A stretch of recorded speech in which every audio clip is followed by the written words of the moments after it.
뉴스룸을 시작하겠습니다. 이재명 대통령이 어젯밤 트럼프 미국 대통령과 첫 통화를 했습니다.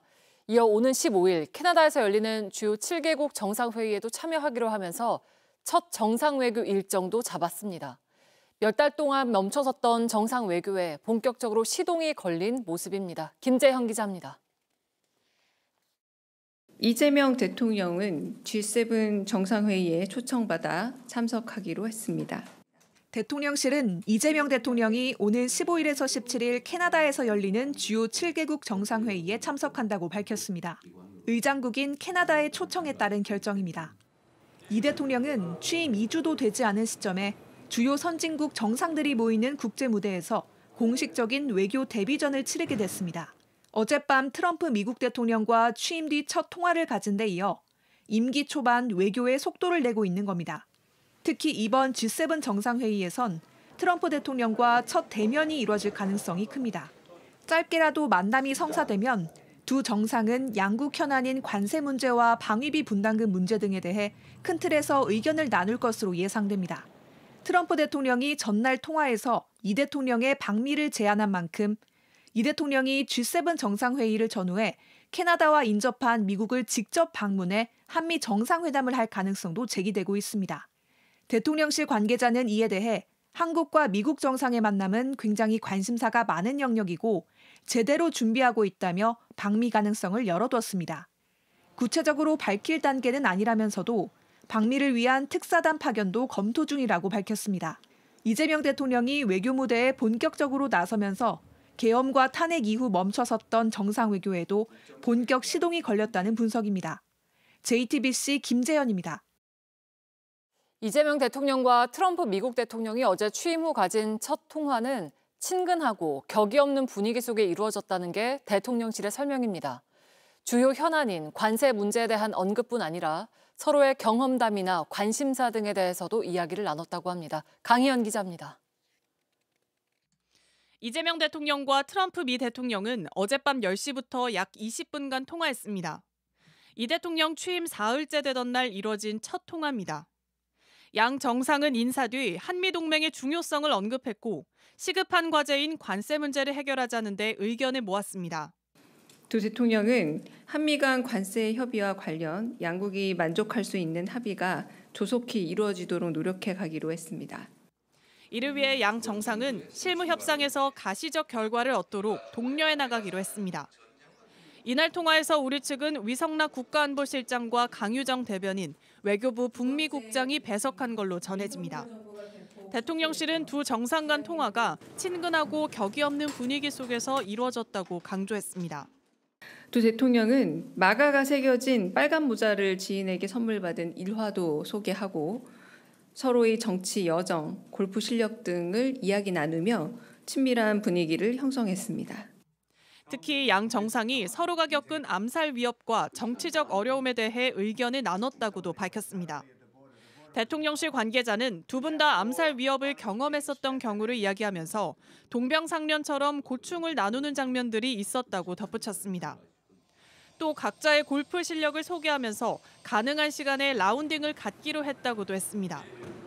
트럼프 대통령과 통화를 마친 이 대통령은 시진핑 중국 국가주석과 이시바 일본 총리와의 통화도 조율 중인 걸로 알려졌습니다. JTBC 강희연입니다. 일단 한미 정상이 첫 전화 통화는 했지만 앞으로 풀어야 할 과제가 많습니다.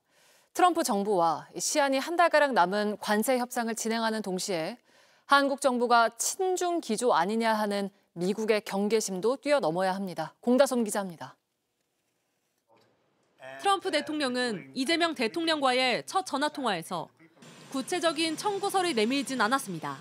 다만 관세 문제가 가장 시급한 과제라는 점을 강조한 것으로 보입니다.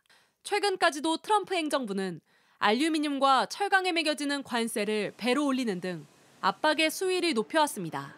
우리 정부는 관세 폐지와 세율 인하를 목표로 협상을 진행 중인데 협상 시한인 다음 달 8일까지 미국을 설득하기 위해 내놓을 7월 패키지가 첫 번째 시험대가 될 전망입니다.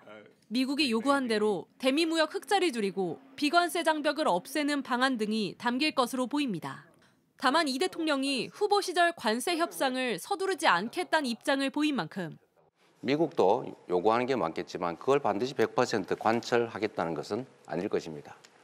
또 우리가 맨 먼저 나서서 서둘러서 협상을 조기 타결할 필요는 없을 것 같습니다. 외교 라인 등을 재정비할 때까지 관세 유예 연장을 협상 카드로 내세울 가능성도 있습니다. 한편 워싱턴에선 이 대통령의 외교 노선에 대한 백악관의 우려를 해소하는 것 역시 중요하단 전임 주한 미 대사들의 조언도 잇따랐습니다. For Lee Jae-myung and his government in terms of their foreign policy, which is a balancing act in trying to repair some of the relationship with China and at the same time keep the alliance and the trilateral going as it has been.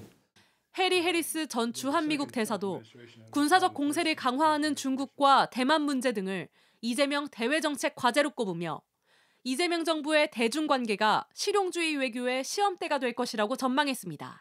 JTBC 공다소입니다. 네, 이번엔 용산 대통령실 연결해서 한미 정상의 첫 통화와 G7 정상회의 참석 결정에 대한 구체적인 내용을 알아보겠습니다. 유선희 기자가 나가 있습니다. 자, 앞으로 미국과 협상을 해야 할 부분이 많습니다. 전망은 어떻습니까?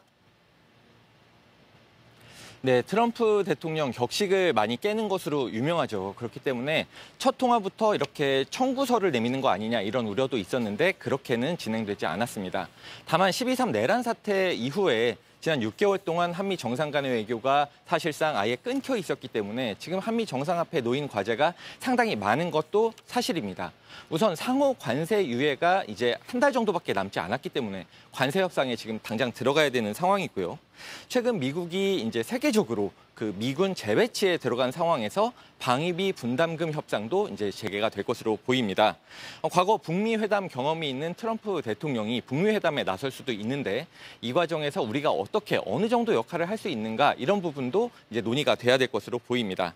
다만 이제 전문가들 사이에서는 어쨌든 첫 통화가 친밀하게 잘 이루어졌고 또 이를 통해서 끊겼던 한미 정상 간의 이제 그 회담이 그리고 한미 정상 간의 외교가 복구가 됐기 때문에 이 부분은 굉장히 긍정적이다. 또 특히 한미 정상이 빠른 시일 안에 직접 만날 수가 있다라는 신호가 왔기 때문에 이런 것들은 한미 실무자 간의 회의에도 약간은 수월해질 수 있는 그런 신호가 될 수 있다. 이런 관측도 조심스럽게 나오고 있습니다. 네, 통화가 친근한 분위기 속에 이루어졌다고 했는데 어떤 내용에서 공감대가 이루어졌나요? 네, 우선 대통령실은 두 정상이 공통적으로 겪은 그 암살 위험에 대한 의견을 나눴다 이렇게 얘기를 했습니다. 그러니까 무슨 얘기냐면 이재명 대통령 같은 경우는 지난 총선 때 피습을 당한 경험이 있고 트럼프 대통령도 지난 대선 과정에서 피습을 당했었습니다. 그러니까 이렇게 두 정상이 사실상 정말 생명의 위협을 느낄 수도 있는 그런 위험을 극복하면서 이런 과정에서 정치적으로 그 리더십이 강력해질 수 있다. 이런 내용에 대해서 공감대를 이뤘다는 얘기입니다. 또 각자 골프 실력을 소개하고 또 가능한 시간에 라운딩을 갖자 이런 얘기도 했다고 하는데요. 트럼프 대통령의 골프 사랑 굉장히 유명하죠. 이런 점을 감안해서 이재명 대통령도 골프 외교를 준비하고 있는 것 같습니다. 만약에 이재명 대통령과 그 트럼프 대통령의 골프 외교가 복원이 된다면, 시작이 된다면 그 이명박 전 대통령과 조지 W 부시 대통령의 골프 이제 회동 이후에 역대 두 번째로 한미 정상 간의 골프 외교가 이루어지게 됩니다. 이 밖에도 이재명 대통령 그 트럼프 대통령의 서명이 적혀 있는 모자를 지인에게 선물 받은 적이 있다 이런 얘기도 했다고 하는데요. 아마도 이제 트럼프 대통령이 이제 개인적인 친밀함을 중시하는 그런 스타일을 고려한 대화가 이어졌던 게 아니냐 이런 분석이 많습니다. 네, 그리고 G7 정상회의가 열흘도 안 남았는데 외교팀 인선은 언제 다 마무리가 됩니까? 네, 일단 대통령실은 내일, 그러니까 주말까지 그 추가 인선 발표가 있을 것이다 이렇게 얘기는 했는데요. 여기에 외교안보팀이 이제 포함이 돼 있느냐 여기까지는 아직 알 수가 없는 상황입니다. 다만 앞서도 말씀하셨듯이 G7 바로 열흘도 남지 않은 상황이고요. 또 그 이후에 한미 정상회의도 바로 있을 수가 있기 때문에 외교 안보 라인이 빨리 임명이 돼야 그 준비에 들어갈 수 있다 이런 관측은 나오고 있습니다. 현재는 이재명 대통령이 취임식 날 임명을 했죠. 위성락 국가안보실장이 외교안보 라인을 총괄을 하고 있고요. 어제 트럼프 대통령과의 통화도 위성락 실장이 주도를 한 것으로 알려져 있습니다.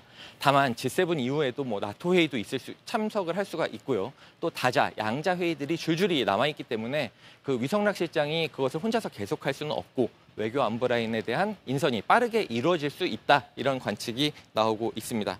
현재로서는 외교부 신임 장관에는 조현 전 외교부 차관이 좀 유력하다, 이런 얘기가 나오고 있고요.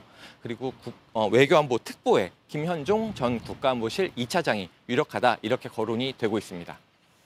네, 그리고 조금 전에 이재명 대통령의 오늘 저녁 일정에 대한 소식이 들어왔네요. 네, 이재명 대통령 대선에 나가기 직전까지 당대표를 2번 연임을 했었죠. 그 시기에 1, 2기에 이제 당을 같이 이끌었던 당 지도부들과 이제 오늘 저녁 만찬을 할 것으로 알려져 있습니다. 박찬대 원내대표, 그리고 정청래 의원, 서영교 의원 등이 한남동 관저를 방문을 해서 저녁을 함께 할 것으로 알려져 있고요. 이 자리에서 지난 대선 과정도 좀 돌이켜보고, 그리고 앞으로 전국도 어떻게 풀어가야 될지 논의할 것으로 보입니다. 지금까지 용산 대통령실에서 JTBC 유선입니다. 이재명 대통령이 취임 후 처음으로 대선 상대 후보였던 김문수 전 국민의힘 대선 후보와 통화를 했습니다. 이 대통령이 김 전 후보의 휴대전화로 직접 전화를 걸었다고 하는데 어떤 대화가 있었는지 최연수 기자가 전해드립니다. 이재명 대통령과 김문수 전 국민의힘 대선 후보가 어제 오전 통화를 했습니다. 취임 이후 첫 통화로 이 대통령이 김 전 후보 휴대전화로 직접 전화를 건넨 겁니다. 이 대통령은 김 전 후보의 건강과 배우자 설난영 씨의 안부를 물었고, 김 전 후보는 이 대통령에게 축하드린다, 감사하다는 취지로 말한 것으로 전해졌습니다. 정치 현안에 대한 논의는 없었다는 게 김 전 후보 측 관계자의 설명입니다. 이 대통령이 김 전 후보에게 전화를 건넨 건 취임과 함께 강조해온 통합 행보의 일환이라는 해석이 나옵니다. 한편 같은 날 이 대통령은 더불어민주당 의원들이 모여있는 단체 텔레그램방에서 퇴장했습니다. 이 대통령은 오전 8시쯤 자주 뵙기를 바란다며 새로운 대한민국을 만들자는 메시지를 남기고 나간 것으로 파악됩니다. 이에 의원들은 이 메시지에 고생하셨다는 취지의 글을 올린 것으로 전해졌습니다. 지난 5일 이 대통령은 지역위원장들이 200여 명 모인 텔레그램 방에서도 감사했다는 취지의 글을 남기고 방을 나왔습니다. 일부 위원장들의 남아달라는 요청도 있었지만 대통령의 당무 개입으로 비출 수 있다는 점을 고려해 퇴장한 것으로 보입니다. JTBC 최연수입니다. 국회 본회의를 통과한 3대 특검법 가운데 가장 속도를 내고 있는 게 내란 특검입니다. 12.3 비상계엄의 배경과 적법성 등 모두 수사 대상에 오릅니다. 검찰과 경찰은 한덕수 전 총리뿐 아니라 조태용 국정원장도 내란을 방조했다고 의심하고 있습니다. 여도현 기자입니다. 지난해 12월 말 경찰 특수단은 내란 범죄 사실 재구성 수사 보고서의 인물별 혐의를 정리했습니다. 비상계엄 전 5분 국무회의를 소집한 한덕수 당시 국무총리에 대해선 내란 우두머리 방조 혐의로 정리했습니다. 여러 의견을 들어보셨으면 해서 국무회의 소집을 건의드린 겁니다. 중요한 것은 국무위원들이 좀 모여서 우리 대통령을 좀 설득을 해주셨으면 좋겠다. 계엄을 막기 위해서가 아닌 오히려 정상적인 형태를 만들기 위해 내란을 방조했다고 본 겁니다. 조태용 국정원장 역시 내란에 동조했다고 했습니다. 정치인 체포에 관한 홍장원 당시 국정원 1차장의 보고를 받고도 아무런 조치를 취하지 않았기 때문입니다. 홍 전 차장에게 사직을 강요했다며 직권남용 혐의도 함께 적시했습니다. 당시 12.3 내란 사태를 동시 수사한 검찰 역시 절차와 배경의 적법성을 좇았습니다. 같은 달 19일 검찰은 조 원장에게 계엄 전 윤석열 전 대통령의 인식에 대해 물었습니다. 김건희 여사의 명품백 수수 사건에 대한 대통령의 반응을 묻자 조 원장은 최저영 목사에 대해 아버지를 팔아서 접근해 함정을 파는 나쁜 사람이다. 그 사람 때문에 문제가 생겼다는 취지로 윤 전 대통령이 안 좋게 말하는 것을 들은 적이 있다고 진술했습니다. 그러나 이에 대해 따로 국정원 차원에서 윤 전 대통령에게 보고를 한 적은 없다고 했습니다. 내란 특검법에 따라 모두 수사 대상이 되는 만큼 특검이 출범하면 국무회의 참석자를 중심으로 계엄 배경과 적법성을 수사할 예정입니다. JTBC 여도현입니다. 비상계엄 사태의 핵심 인물인 김성훈 전 경호차장이 대선 직후 경찰에 다시 소환돼서 조사를 받은 사실이 확인됐습니다. 경찰이 집중적으로 들여다보는 건 계엄 직후 윤석열 전 대통령과 군 사령관들의 비화폰 기록을 누가 왜 지우려 했는지입니다. 김휘랑 기자입니다. 대선 다음 날인 지난 4일 경찰 특별수사단은 김성훈 전 경호처 차장을 다시 불러 조사했습니다. 비상계엄 선포 사흘 뒤인 지난해 12월 6일 윤석열 전 대통령과 홍정원 전 국정원 1차장, 김봉식 전 서울경찰청장의 비화폰 기록이 원격 삭제된 정황을 조사하기 위해서입니다. 김 전 차장은 앞서 12월 6일 원격 삭제에 대해 아는 바가 없다는 입장을 밝혔습니다. 하지만 다음 날인 12월 7일 김 전 차장은 윤 전 대통령과 2차례 통화했고 이후 방첩사령관과 특전사령관, 수방사령관 등 3명의 비화폰 기록을 지우도록 한 것으로 드러났습니다. 새 사령관은 비상계엄 당시 윤 전 대통령으로부터 국회의원 체포 등 내란 혐의와 직결되는 지시를 받은 바 있습니다. 다만 당시 실무진 차원에서 증거인멸 등을 우려해 실제 삭제가 이뤄지진 않은 것으로 파악됐습니다. 김 전 차장은 이른바 보안 조치로 불리는 원격 로그아웃에 자신은 관여하지 않았고 당시 경호처 책임자는 박종준 전 경호처장이었다는 취지의 입장을 유지한 것으로 전해졌습니다. 비화폰 서버 관리자에게 삭제 지시한 적이 없습니까? 있습니까? 없습니다. 비화폰 서버는 비화 특성상 자동 삭제하게 돼 있습니다. 그간 경찰은 경호처와 함께 비화폰 서버 기록을 복구하고 이미 제출받는 절차를 진행해왔습니다. 경찰은 이를 토대로 통화 내역 등 증거인멸 의혹 수사에 속도를 내는 한편 조만간 박 전 처장 등도 재소환해 조사할 전망입니다. JTBC 김일환입니다. 네, 이런 의혹들을 파헤치기 위해서 국회에서는 이른바 3대 특검법이 지난 5일에 국회 본회의를 통과했죠. 국회 법사위 소속 김기표 더불어민주당 의원과 함께 자세한 이야기 나눠보겠습니다. 어서 오세요. 안녕하세요. 네, 김기표입니다. 네, 반갑습니다. 빠르면 다음 주 초에 국무회의에서 공포가 되면 특별검사가 임명이 될 텐데요. 언제부터 가동이 될 거라고 보시나요? 법안에 의하면 특별검사 임명하는 데는 11일 정도가 부여되어 있는데 그보다 조금 더 일찍 될 수도 있습니다. 그런데 임명이 된다고 하더라도 준비하는 기간이 20일이 또 규정돼 있어서요. 서두르면은 7월 초에는 본격적으로 수사가 될 수 있을 것으로 그렇게 생각됩니다. 특검을 누굴 임명할지도 관심 있네요. 네. 민주당과 조국혁신당에서 추천을 할 텐데 민주당 추천 인사는 정해졌습니까? 아직 정해진 건 없고요. 저도 지금 여기저기 아는 분들을 통해서 특검을 추천을 받고 있고 저도 알아보고 있는 중이고요. 당 지도부는 물론 법사위 중심으로 또는 다른 국회의원님들 개개인이 지금 알아보고 있는 상황입니다. 정해진 건 없습니다. 네, 그러니까 한편에서는 검사보다는 판사 출신을 좀 선호하는 이런 이야기가 들리고 있는데 인선의 기준이나 뭐 어떤 인물을 고려하고 있는지 좀 간략하게 설명을 해주실까요? 글쎄요, 아무래도 수사를 하는 일이다 보니 검사 출신이 조금 더 내용을 더 잘 알 수는 있겠죠. 그런데 그동안 검찰이 너무나 신뢰를 잃었기 때문에 판사 출신까지 얘기가 되고 있는 것으로 보입니다만 내부적으로 판사 출신이어야 한다, 검사 출신이어야 한다 이런 기준은 없고요. 다만 수사를 철저하게 독립적으로 잘 할 수 있는 분을 우선적으로 두고 있습니다. 그래서 저는 개인적으로는 그래도 검사 출신이 수사를 하는 것이 수사를 잘 아는 사람으로서 낫지 않을까 생각하고 있고요. 다만 검사 출신 중에 정말 수사를 제대로 할 사람을 뽑아야겠죠. 그렇게 생각하고 있습니다. 네, 그리고 내란 특검법의 경우에는 뭐 윤석열 정부 국무위원들은 물론이고 국민의힘 소속 여러 의원들도 수사 대상이 될 것으로 보이는데 정치 보복이다 이런 야당의 비판에 대해서는 좀 어떻게 대응하실 생각인가요? 아마도 상대 당에서는 검찰이 수사를 하면 더 정치 탄압이다 이렇게 프레임을 더 가져갈 수도 있었을 겁니다. 그런데 특별검사라는 것은 어떻게 보면 검찰과는 떨어진 독립된 조직이기 때문에 정치 탄압이라는 프레임이 오히려 맞지 않은 면이 있고 그다음에 이런 사건 같은 경우에 수사를 너무 길게 가져다 보면 다른 개혁의 동력이 떨어지기 때문에 사실상 기한을 정해서 수사하는 특별검사가 오히려 제격이다 이런 생각이 들고요.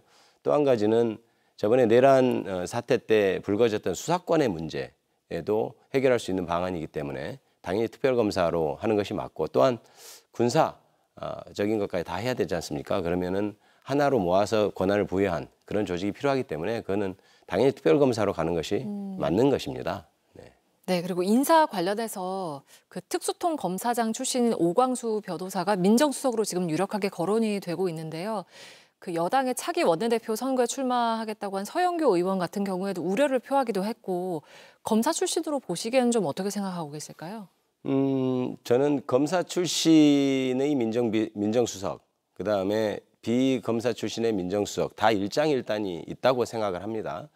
그런데 검사 출신의 민정수석은 되면은 장점이 뭐냐면 일단 검찰에 대해서 잘 알고 그래서 개혁을 하는 데 있어서 정확히 개혁의 지점, 포인트가 어딘지를 정확히 알 수 있기 때문에 그런 면에서 장점을 발휘할 수 있죠. 그런데 단점은 뭐냐면 검찰 출신이다 보면 아무래도 업무를 하다 보면 윤석열 전 대통령이라든지 찐윤 검사라고 하는 사람들하고 당연히 얽히고 설키게 마련 아니겠습니까? 그런 부분이 단점으로 지적될 텐데요.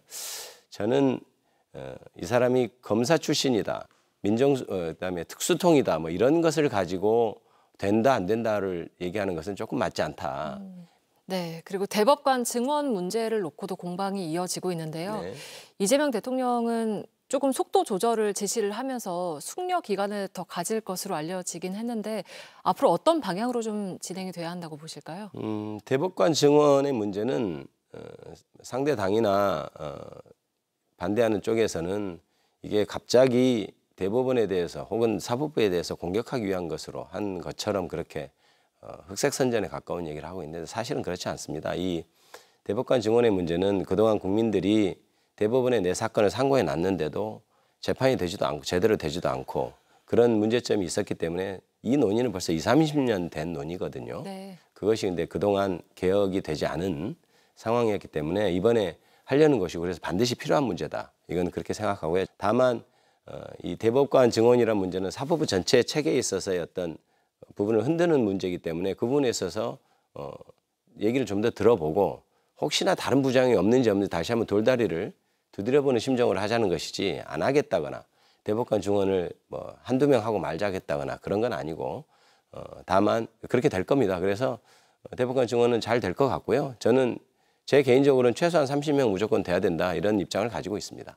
네, 알겠습니다. 오늘 말씀은 여기까지 듣겠습니다. 김기표 의원과 함께했습니다. 고맙습니다. 감사합니다.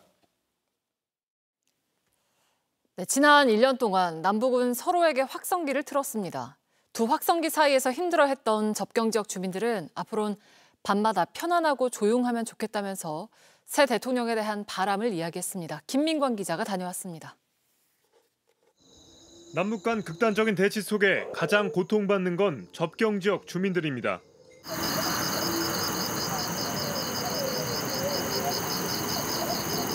한 어머니는 국회의원 앞에서 무릎을 꿇기도 했습니다. 오늘도 저 여기 온다니까는 엄마 그러면 내일부터 이 방송 안 들을 수 있는 거냐고 진짜 부탁드릴게요 정말. 그러나 지금도 달라진 건 없습니다. 밤에는 여전히 북으로부터 음산한 소리가 들려오고 우리 군 역시 대북 방송을 멈추지 않고 있습니다. 김정은 정권에 빼앗겨 인간으로서 누려야 할 자유와 인권이 얼마나 중요한 권리인지 알지 못하고 계실 여러분을 위하여. 임진강을 사이에 두고 북한과 마주하며 살아가는 이곳 접경 지역 주민들은 지난 1년간 매일 밤 들려오는 귀신 소리 때문에 불안과 공포에 떨어야만 했습니다. 그 위에 사람들이 저거 신경을 써야지. 여기 뭐 진정서도 울리고 다 올렸어요, 다. 근데도 지금 이 방송이 밤엔 도통 잠을 못 잔다니까. 이재명 대통령은 당대표 시절인 지난해 10월 접경 지역을 찾아 주민들의 어려움을 들었습니다. 집안을 책임지는 가장은 그러지 않습니다. 참을 것도 좀 참고 다독거려서 우리 집 식구들 다치지 않게 지나가다 괜히 돌 맞지 않게 이렇게 하는 게 진짜 평화고 안보 정책이다라는. 지난달에도 윤석열 정부 때 파기된 9.19 군사합의의 복원 등을 약속했습니다. 주민들은 새 정부에선 과거의 평화롭고 조용한 마을 모습을 되찾길 기대합니다.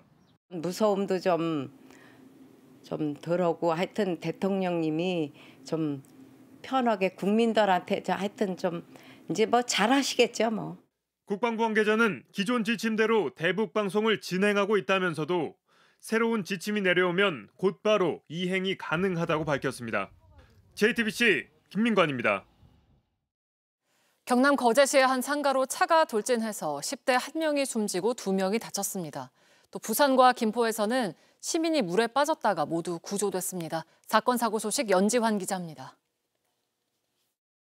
SUV 차량이 건물에 끼어 있습니다. 주변 바닥은 어지럽게 깨지고 부서졌습니다.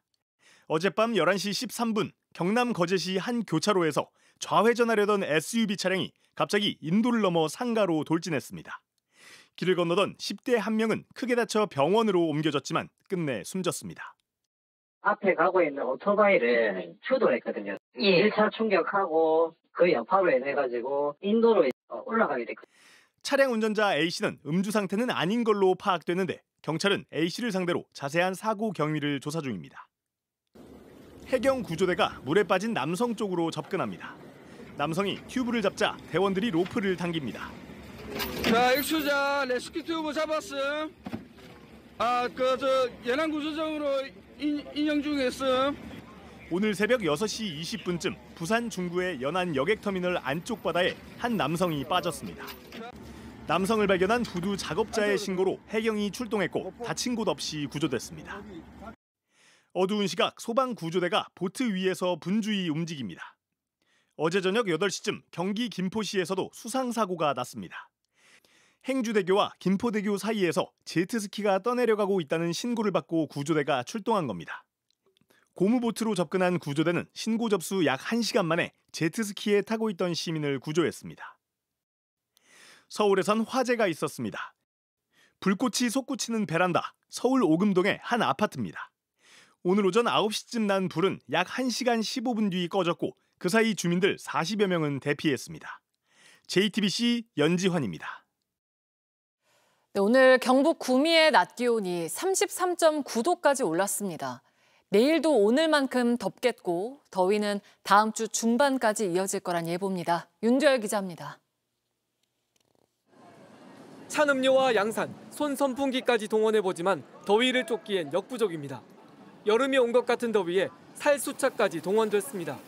더위를 피해 사람들은 도심 속 유원지로 모여들었습니다. 호수에서 불어오는 한 줄기 바람이 한낮 더위를 식혀줍니다. 확실히 바람이 더 시원하고 아까 걸어올 때 너무 더웠거든요. 그래서 이제 바람도 그늘이 있어서 더 잘 부는 것 같아서 좋아요. 물놀이를 기다렸던 아이들은 더위가 반갑습니다. 물장구 치고 노는 사이 이미 더위를 잊어버렸습니다. 경북 구미의 한낮 기온이 33.9도까지 올랐고 대구는 32.8도, 서울은 28.2도까지 올랐습니다. 지금 거의 초여름 날씨인데요. 너무 덥습니다. 벌써 더우면 이제 7월도 어떻게 지내야지 되게. 내일 서울은 낮 최고 기온이 30도까지 올라가고 고온 다습한 남서풍이 불어 체감 온도는 더 높아질 걸로 보입니다.